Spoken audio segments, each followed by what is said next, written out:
네, 우리 한번 같이 인사 나눠볼까요? 네, 잘 되고 있습니다. 기도하면 됩니다. 인사할게요. 잘 되고 있습니다. 기도하면 됩니다. 아멘. 네, 오늘도 우리 기도하기 위해 모이신 우리 성도님들 위해 또 하나님께서 함께 하시고 응답하시는 역사 있을 줄 믿습니다. 자, 오늘 우리 계속해서 요한계시록의 말씀을 함께 살펴보고 있습니다. 우리 요한계시록의 내용을 크게 이제 앞에 서론 뒤에 결론 빼고 그 가운데 몸통 부분을 넷으로 나누었었죠. 바로 요한이 보았던 네 번의 계시를 이제 본 것으로 보아서 이렇게 넷으로 나누었습니다.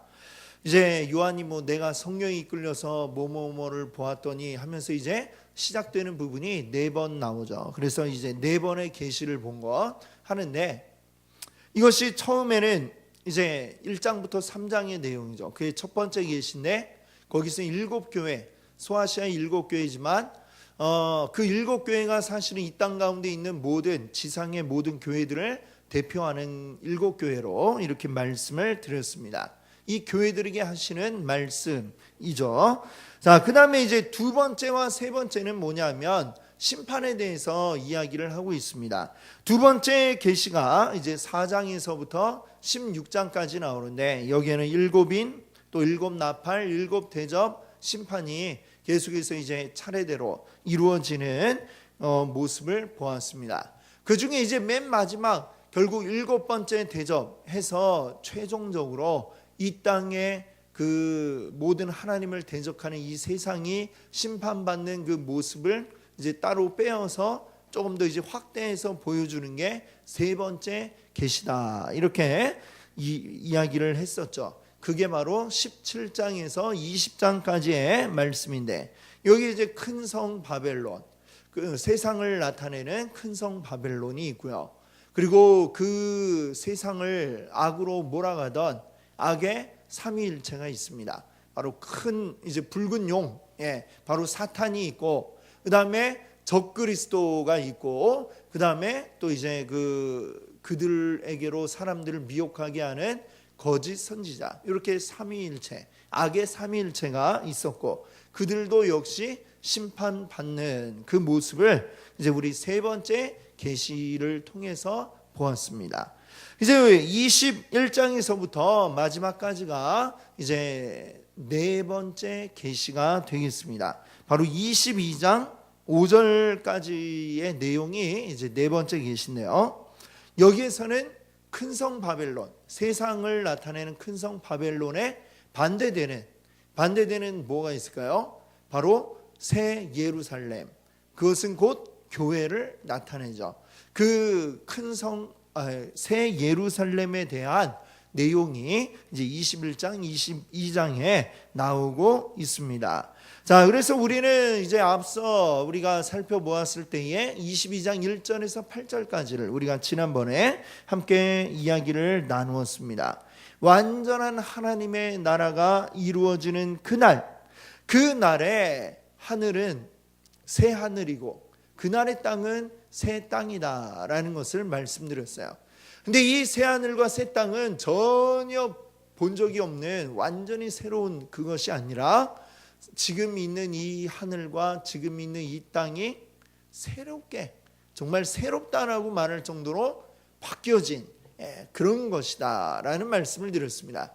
그러면서 왜 그 비슷한 예로 뭐냐면, 우리가 그날에 바뀌어질 우리의 몸, 이 몸이 어떠한가, 바로 예수님께서 부활하신 후에 보여주신 그 몸으로 우리가 알 수가 있습니다. 예수님이 부활 전에는 분명 우리와 완전히 똑같은 몸이었는데, 부활하신 후에도 여전히 우리와 같은 몸인 것으로 보이지만 또한 다른 그런 모습을 보이셨죠. 분명히 예수님 부활하신 후에 제자들에게 나타나서 이 손에 못자국을 만져보아라 하고 손도 만져보게 하고, 발에도 구멍 난 거 보여주시고, 옆구리에 또 로마 군사가 창으로 찔렀던 그 자국까지 다 보여주시고 만지게 하셨어요. 또 제자들과 함께 식사를 하시고, 제자들이 뭐지? 귀신인가? 막 이렇게 두려워하니까 그 구운 생선을 가져와 봐라 해서 생선을 직접 제자들과 함께 맛있게 드시고 이 모습을 보여주셨습니다. 만약에 뭐 귀신 같은 뭐 영이었다면 먹을 수가 없겠죠. 그렇죠. 그런데 예수님은 그 모습을 그대로 우리에게 보여주셨어요. 자, 그러나 그러면서도 또 한편으로는 다른 모습이죠.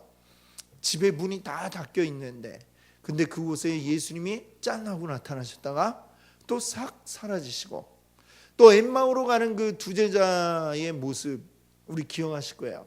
제자들과 함께 있을 때에 그들과 그 제자들이 처음에 알아보지 못하다가 마지막으로 저녁에 식사를 이제 같이 하다 보니까 예수님이 식사 위에서 기도해 주세요 하고 기도를 했는데, 기도하고 나서 보니까 예수님이시네 하는데, 예수님인 걸 깨닫자마자 또 짠 하고 사라지셨죠.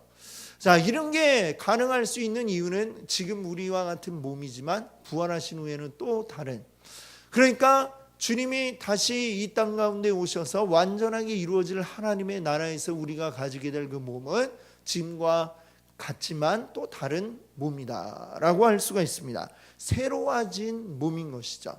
그 날에 어울리는 새로운 몸으로 바뀌는데, 그것처럼 이 하늘과 이 땅도 새롭게 바뀌는, 완전히 이게 정말 그때의 그 하늘이고 그때의 땅인가 싶을 정도로 전혀 새롭게 바뀌어진 땅과 하늘이 될 것이다, 이렇게 말씀을 드렸습니다. 자, 이제 오늘 9절부터 말씀에서는 이제 새 예루살렘에 대한 이야기를 하고 있습니다. 자, 말씀이 새 예루살렘이라고 이야기를 하니까, 예루살렘은 어떤 지명이잖아요. 지명, 도시의 이름입니다. 그러다 보니까 우리가 이것을 오해를 하게 돼요. 이 새 예루살렘이 어떤 장소 뭐 이런 것을 이야기하는 게 아닌가, 이렇게 우리가 착각을 할 수가 있습니다. 그런데 자, 이 새 예루살렘은 쉽게 얘기하면 우리가 착각하는 게 뭐예요? 그 날에 이루어질 하나님의 나라, 즉 천국이 아니냐라고 생각을 하는데, 그 천국이 아니라 이것은 다른 걸 이야기하는데요. 우리가 앞서 보았던 그 21장 2절에 보면 뭐라고 말씀하고 있냐면, 같이 한번 읽어볼까요? 2절. 또 내가 보매 거룩한 성 새 예루살렘이 하나님께로부터 하늘에서 내려오니 그 준비한 것이 신부가 남편을 위하여 단장한 것 같더라. 자, 여기 보니까 새 예루살렘이 내려온다라고 했어요. 그런데 이거를 뭐라고 표현했냐면 신부라고 이렇게 표현을 하고 있습니다. 자, 오늘 우리가 읽었던 말씀 가운데 9절도 보세요. 9절에 보면 중간 이하에 보시면은, 자, 내게 말하여 이르되 하고 뭐라고 했냐면, 이리 오라, 내가 신부 곧 어린 양의 아내를 내게 보이리라. 자, 신부인데 이 신부가 누구냐? 곧 어린 양의 신부, 어린 양의 아내라고 했어요. 그리고 그를 너에게 보여주겠다, 이 사도 요한에게 보여주겠다라고 하는 거죠. 그러면 그 뒤에 10절에 뭐라고 이야기하고 있느냐? 10절을 볼까요? 10절도 중간 이하에 보시면, 하나님께로부터 하늘에서 내려오는 거룩한 성 예루살렘을 보이니. 그렇죠. 자, 그리스도의 신부, 이것이 성경에서 계속해서 반복적으로 그리스도의 신부, 누구를 이야기하고 있습니까? 바로 교회를 이야기하고 있습니다. 교회가 곧 그리스도의 신부요, 그리스도의 몸이요, 그렇다라고 이야기를 했는데, 내가 너에게 어린 양의 신부, 그리스도의 신부를 보이리라 하고서 뭘 보여줬느냐? 바로 거룩한 성 새 예루살렘을 보여주었다라고 말씀하고 있습니다. 그러니까 어린 양은 그리스도이고 그리스도의 신부, 즉 어린 양의 아내는 그리스도의 신부이고 그리스도의 신부는 교회. 그러니까 이 교회는 곧 여기서 뭐라고 하고 있느냐? 거룩한 성 새 예루살렘. 교회가 거룩한 성 새 예루살렘이다 라고 말씀하고 있는 것이죠. 그러니까 지금 이 새 예루살렘이라고 하는 게 어떤 장소로서의 개념이 아니라, 교회가 뭡니까? 교회는 우리가 있는 이 장소를 이야기하는 게 아니고, 우리가 곧 교회죠. 우리가 예수 그리스도를 주로 시인하고 그것을 믿음으로 고백하는 사람들이 모여 있는 이 믿음의 공동체를 곧 교회라고 이야기를 하고, 지금 이 그리스도께서 다시 오실 때에 이 사도 요한에게 보여주는 그것이 무엇이냐? 곧 교회. 지금은 이 땅 가운데 있는 교회이지만 그날에는 완전하게 이제 남아있는, 완전하게 이루어지는 사실은 하나님의 나라가 곧 교회이죠. 그 하나님의 나라에는 누구만 있기 때문에, 그리스도를 주로 시인하는 자들만 있기 때문에 그것이 곧 교회가 되고 완전한 교회가 되는 것이고, 그것을 곧 여기에 새 예루살렘이라고 이렇게 표현을 하고 있습니다. 자, 이 새 예루살렘을 하나님은 어떻게 여기고 있는가라고 하는 것인데, 이 9절 이하의 말씀을 보면 일단은 어린 양의 신부, 어린 양의 아내, 자, 새로운 신부, 이제 결혼을 막 하는 신랑에게 이 결혼식 날 보면 얼마나 많은 하객들이 와 있어요. 그렇죠? 하지만 그 신랑의 눈에는 오직 누구만 보이겠습니까? 신부. 그렇죠? 물론 다른 사람들도 다 보이지만, 그렇죠? 그 신랑의 눈에는 누가 가장 이쁘게 보이겠어요? 신부가 이쁘게 보여야죠. 예. 그러지 않고 막 신부 친구들 중에 이쁜데 막 이러고 있으면은 문제가 이거 심각한 거죠. 그렇죠? 자, 그렇습니다. 하나님이 교회를 어떻게 보고 계시느냐? 그 새 신랑의 새로운 신부와 같이 보고 있다라고 하는 것이고, 오늘 우리가 읽은 이 말씀에 이 새 예루살렘을 묘사할 때에 여기 보니까 아주 각종 보석들이 많이 등장을 하고 있습니다. 자, 그렇죠? 11절을 한번 보세요. 하나님의 영광이 있어 그 성의 빛이 지극히 귀한 보석 같고 벽옥과 수정같이 맑더라. 이 새 예루살렘 즉 교회를 하나님이 어떻게 여기시느냐? 반짝반짝 빛나는 보석과 같이 보고 있다라고 말씀하고 있습니다. 이 교회가 지금 이 세상 가운데서는 어때요? 어찌 보면 이 교회는 세상 가운데서는 천덕꾸러기 같고, 세상 사람들이 볼 때 못마땅한 게 너무나 많죠. 예. 물론 교회가 이 세상에 있는 교회들이 잘못을 하는 것도 있지만, 이 세상은 본래가 교회를 좋아할 수가 없는 것입니다. 왜? 가는 길이 다르기 때문이죠.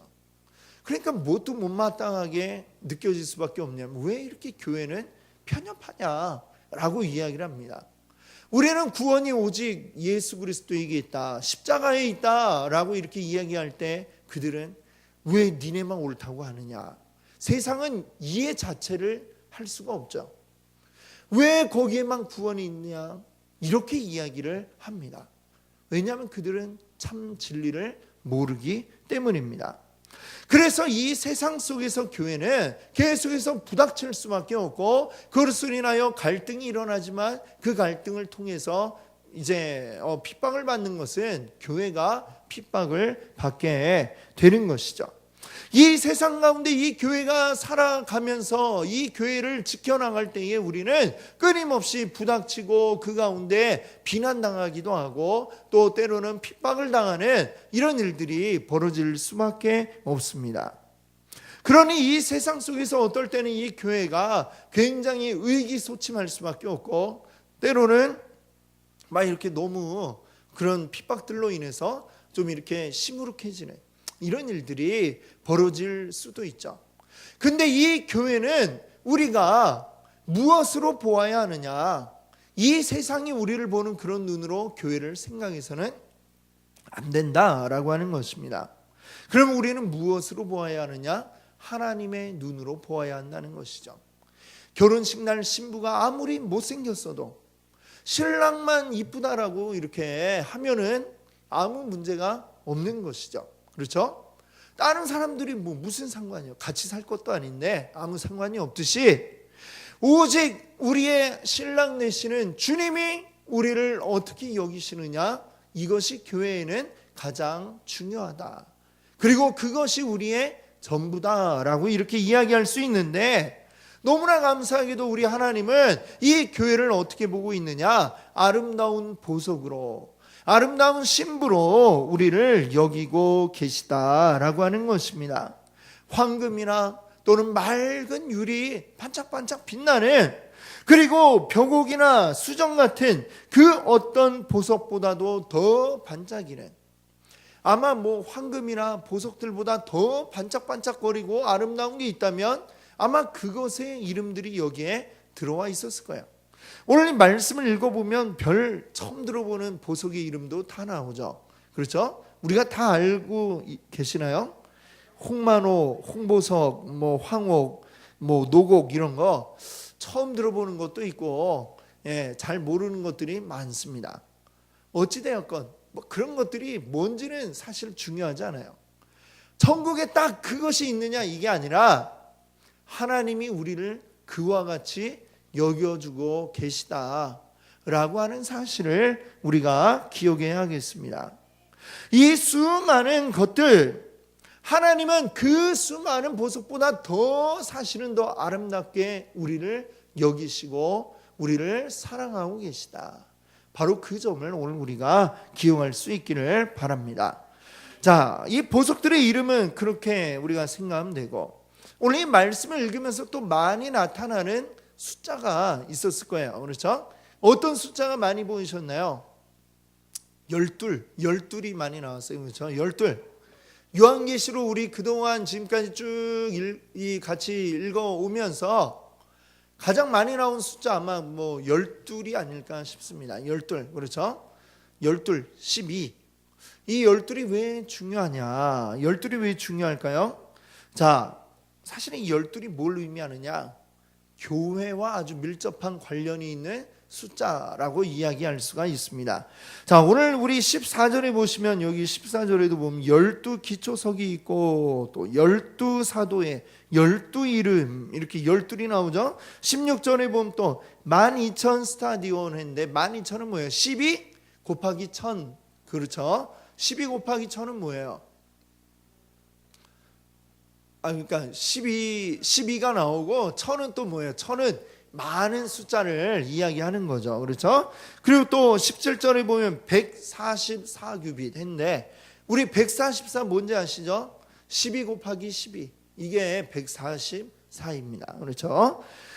그리고 또 뭐 12보석이 나오고 또 12문에 또 12진주 뭐 이런 것들 계속해서 이 12이라는 숫자가 나오는데, 요한계시록에서 12이 의미하는 게 바로 교회다라고 했습니다. 교회.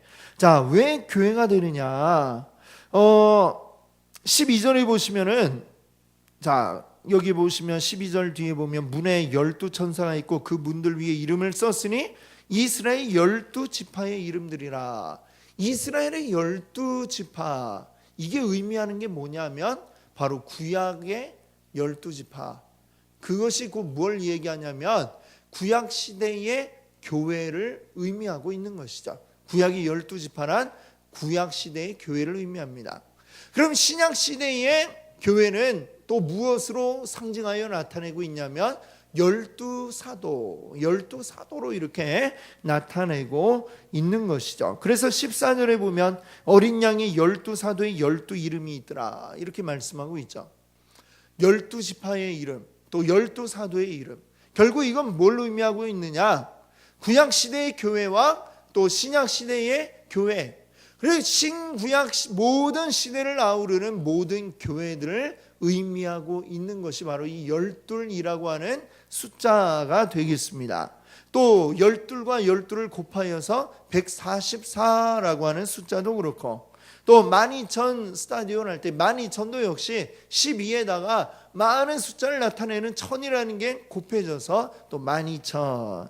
그래서 여기 이제 계속해서 12. 결국 그것도 무엇을 이야기하는 거예요? 지금 이 새 예루살렘, 계속해서 새 예루살렘의 상징적인 숫자 12. 결국 이 새 예루살렘이 교회다.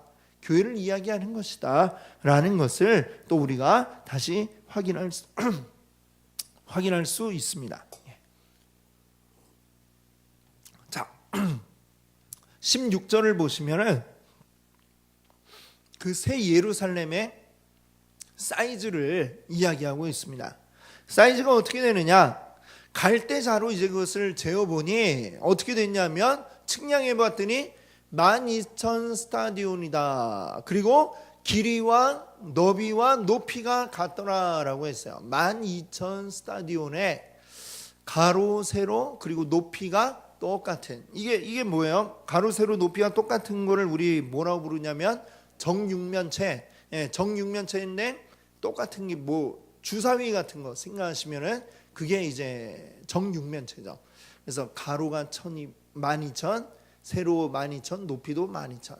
이런 성이다라고 얘기했는데, 그럼 이 12,000 스타디온이 도대체 어느 정도의 길이인가 감이 안 오죠. 우리가 자주 쓰는 단위로 환산을 해보면 킬로미터로 따져보면 무려 2,400km.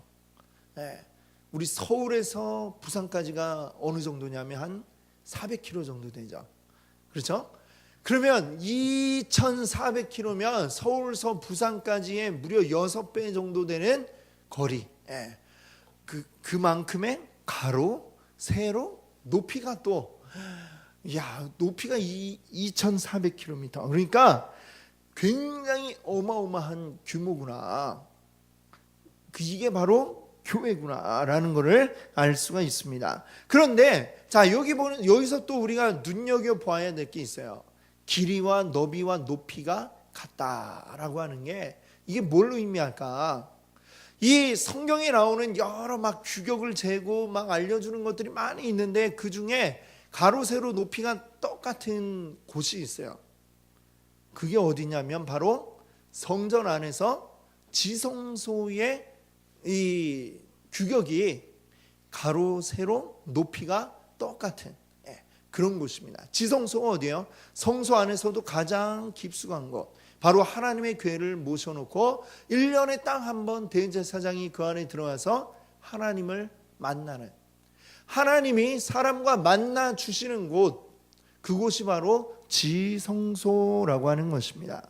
즉 여기 지금 이 새 예루살렘을 가로 세로 그리고 높이가 똑같다라고 얘기하는 것은 이곳이 곧 지성소의 역할을 하는 곳이다 라는 점을 이야기하는 것이죠. 즉 하나님이 모든 백성들과 만나는 곳, 바로 그곳이 이 새 예루살렘이라고 이야기를 하는 것입니다. 이 성 자체가 곧 지성소의 역할을 하는 거죠. 자, 그런 얘기를 또 뒤에서 하고 있어요. 22절을 보세요. 같이 한번 읽어볼까요? 성 안에서 내가 성전을 보지 못하였으니 이는 주 하나님이 곧 전능하신 이와 및 어린 양이 그 성전이심이라. 아멘. 자, 무슨 얘기예요? 새 예루살렘 안에는 성전이 없다는 얘기예요. 원래 예루살렘에는, 예루살렘이라는 도시 안에 성전이 있습니다. 근데 이 새 예루살렘은 보니까 성전이 없어요. 그 얘기는 무슨 얘기냐면 이 새 예루살렘 자체가 곧 성전이요 지성소라는 것입니다. 그렇기 때문에 이것이 필요가 없다는 얘기죠. 성전이 필요가 없어요. 왜냐하면 예전에는 그 성전 안에서만 하나님이 사람들을 만나 주셨는데 이제는 그 성전 안에가 아니라 성전이 필요가 없이 이 새 예루살렘이라고 하는 이제 하나님에 의해서 완전하게 이루어진 하나님의 나라인 새 예루살렘이 곧 교회이고, 그곳은 늘상 우리가 하나님을 만나는 곳이기 때문에 성전이 따로 필요가 없다라고 이렇게 이야기를 하는 것입니다. 그 하나님이 계신 곳, 그 하나님이 나타날 때에 성경은 어떻게 표현을 하냐면 빛나는 광채와 영광이 있다라고 이렇게 표현을 하죠. 그것을 이제 바울도 예수님을 만났을 때 어떤 일이 생겼어요? 아주 빛난 그 빛에 그냥 눈이 멀어버릴 정도로, 우리가 햇볕을, 태양을 이렇게 바라보지 못하죠. 태양보다 더 환하고 밝은 하나님의 그 영광의 강체가 이 새 예루살렘에 가득하기 때문에 어떻게 되느냐? 23절을 보세요. 23절 한번 보겠습니다. 그 성은 해나 달의 비침이 쓸데없으니 이는 하나님의 영광이 비치고 어린 양이 그 등불이 되심이라. 하나님의 영광의 광채가 이 성 안에 가득하여서 해가 또 등불이 필요 없는 바로 그러한 곳이 바로 이 새 예루살렘이라고 이야기합니다. 그리고 25절에 그래서 거기는 밤이 없습니다. 밤은 빛이 없어야 밤이죠. 근데 예수님 하나님이 늘 계셔서 그 밝은 광채를 비춰주시니 이곳에는 밤이 없는 늘 낮이다 라고 이렇게 이야기를 하고 있습니다.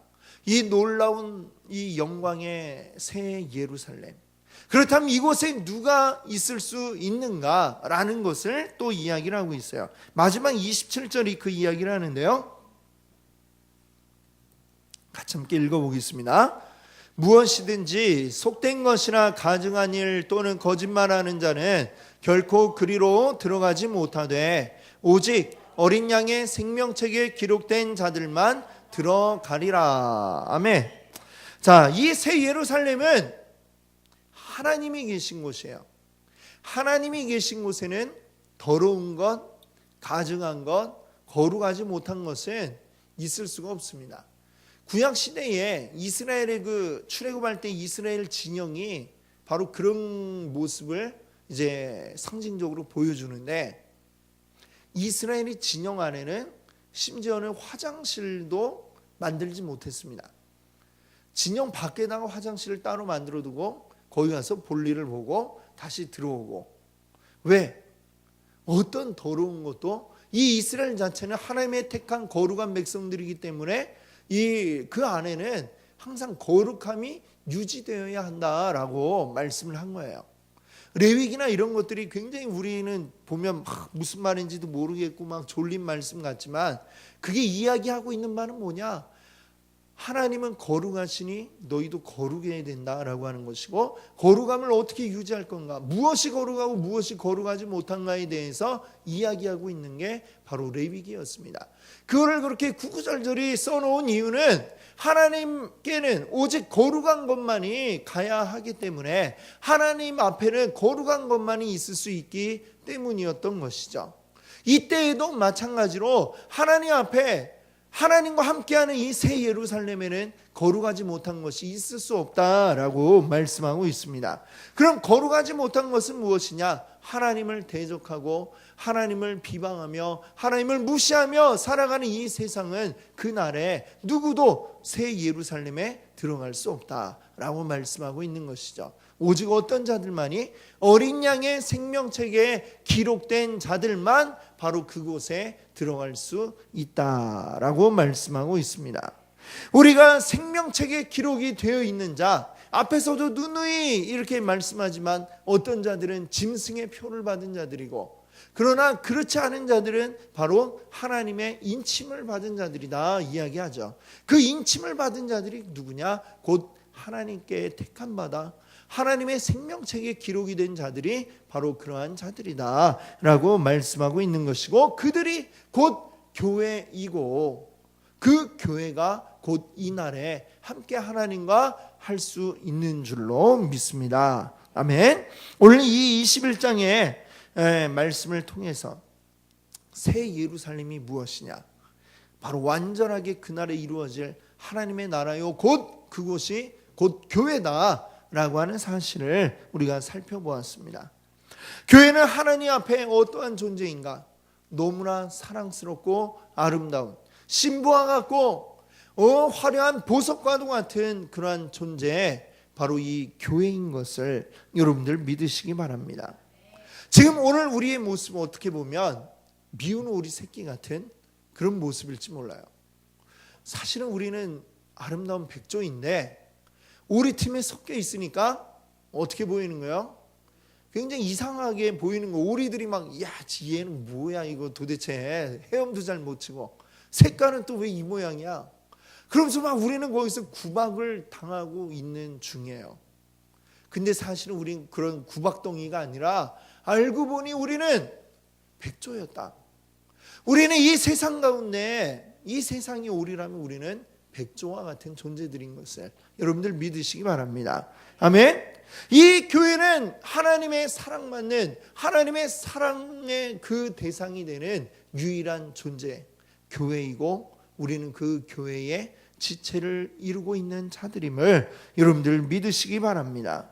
오늘 우리가 이 밤 함께 기도할 때에 우리를 불러 이 교회의 지체가 되게 하시고 우리를 그 하나님 나라의 자녀가 되게 하신 것을 우리 감사하기를 원합니다. 이것이 얼마나 큰 일이고 얼마나 감사한 일인지 오늘 우리 다시 깨달으며 하나님 앞에 기도합시다. 그리고 그것을 감사드리며 그리고 이것을 온전히 우리 누리는 기쁨이 우리 안에 있게 해달라고 하나님 앞에 우리 간절히 기도할 수 있기 바랍니다. 아멘. 기도하겠습니다.